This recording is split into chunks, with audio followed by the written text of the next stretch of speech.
जय हिंद बच्चों, कैसे हैं आप लोग। बच्चों, आज हम लोग लेके आए हैं आपके लिए एक नया कीटनाशक जिसका नाम है एनिलाइड कीटनाशक। तो चलिए फिर जानते हैं एनिलाइड के बारे में।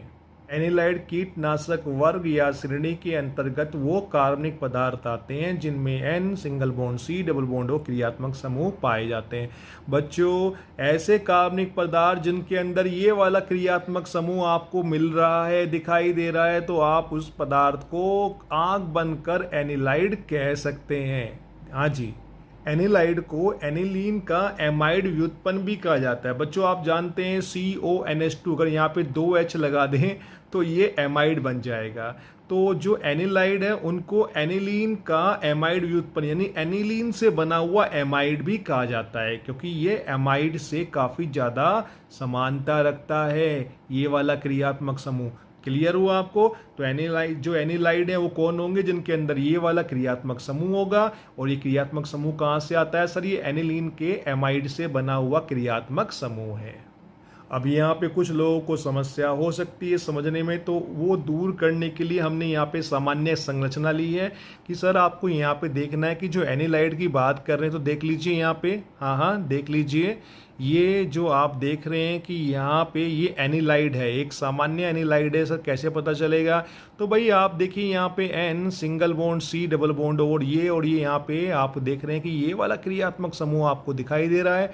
अब यहाँ पे कुछ और लगा हो सकता है, हाँ सर कुछ भी लगा हो सकता है, और यहाँ पर अलग अलग क्रियात्मक समूह लगे होते हैं जिससे एनिलाइड के प्रकार बदल जाते हैं, वो आप आगे जानेंगे। ठीक है, अब जानते हैं एनिलाइड के उदाहरणों के बारे में।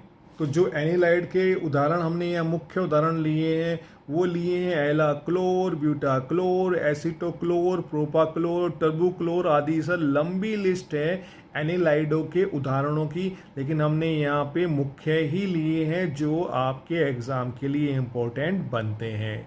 एनिलाइड एक बड़ा कीटनाशक वर्ग है जिसके अंतर्गत अनेक उपवर्ग आते हैं। यहाँ पर ये बात ध्यान देने योग्य है कि जो एनिलाइड आप बार बार देख रहे हैं, नाम ले रहे हैं, एनिलाइड एक बड़ा वर्ग है, एक बहुत सारे पदार्थों का समूह है। आप ऐसे समझिए कि बहुत सारे पदार्थ हैं, अनेक प्रकार के पदार्थ हैं जिनको एक साथ एनिलाइड कहा जाता है। भाई ऐसे कैसे संभव है?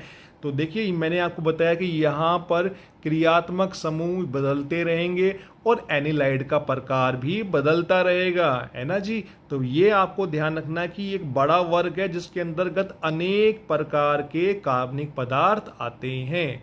क्यों आते हैं? क्योंकि यहाँ पे क्रियात्मक समूह बदलते ही एनिलाइड बदल जाता है। एनिलाइड के उपवर्ग की बात करते हैं, तो आइए जानते हैं कौन कौन से पदार्थ जो हैं वो एनिलाइड कहला सकते हैं।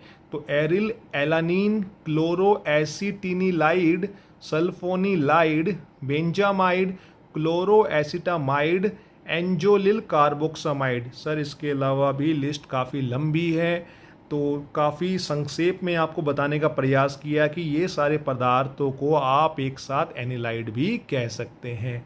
क्लियर है? इसलिए बड़ा वर्ग है जी ये।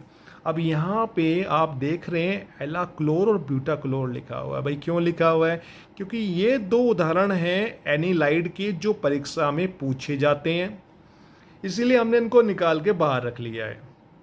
अब यहाँ पे आपको ध्यान देने वाली बात यह है कि क्लोरो एसिटिनिलाइड के ये उदाहरण हैं दोनों। क्लियर हुआ? यानी कि ये जो एलाक्लोर और ब्यूटाक्लोर हैं ये क्लोरो एसिटिनिलाइड के प्रकार हैं, इसके उदाहरण हैं। चलिए फिर आगे बढ़ते हैं। अब जानते हैं एनिलाइड के उपयोग के बारे में। कवकनाशी, कीटनाशी, लार्वानाशी, शाकनाशी, जवरनाशी, दर्द प्रबंधन आदि में। तो सर यहाँ पे आपको ध्यान देने वाली बात ये कि एनिलाइड जो होते हैं वो अनेक प्रकार के उसके उपयोग हैं, अलग अलग चीज़ों में यूज़ होता है। अगर फंगस को मारना है तो कवकनाशी के रूप में ही प्रयोग होता है। कीटनाशी कीटों को, कीट पतंगों को मारता है जो फसलों में पाई जाती है। गन्ने में जो होता है कवकनाशी है ना जी, कवक को नाश करने के लिए। और ये आलू में भी आता है, नींबू में भी आता है, संतरे में भी आता है, फंगस लगता है और वो फलों को ना खराब करता है, तो वहाँ पे एनिलाइड उपयोग किए जाते हैं। लार्वानासी छोटी छोटी सुंडी हो जाती हैं, उनको लार्वानासी कहा जाता है। शाकनाशी यानी खरपतवार को मारने वाले अनावश्यक पेड़ पौधे जो आपको फसलों में दिखाई देते हैं, है ना जी, उनको ये सुखा देता है, जला देता है। जवारनाशी बुखार में भी प्रयोग हो जाता है ये, और दर्द प्रबंधन आदि में, यानी अगर आपको बॉडी में दर्द हो रहा है तो वहाँ पर भी ये प्रयोग किया जाता है। अब यहाँ पे एक सवाल ही आया होगा कुछ लोगों के मन में, सर पढ़ा तो आप कीटनाशी रहे हो और बता रहे हो जवारनाशी, दर्द प्रबंधन आदि, ऐसा क्यों? तो भाई मैं आपको बता चुका हूं कि एनिलाइड की एक बड़ा वर्ग है जिसके अंतर्गत अनेक प्रकार के कार्बनिक पदार्थ आते हैं। देख रहे हैं आप, ये बहुत लंबी लिस्ट है, इससे भी लंबी लिस्ट है, और जब अलग अलग पदार्थ होंगे तो इनके उपयोग भी अलग अलग हो जाएंगे। Thanks for watching.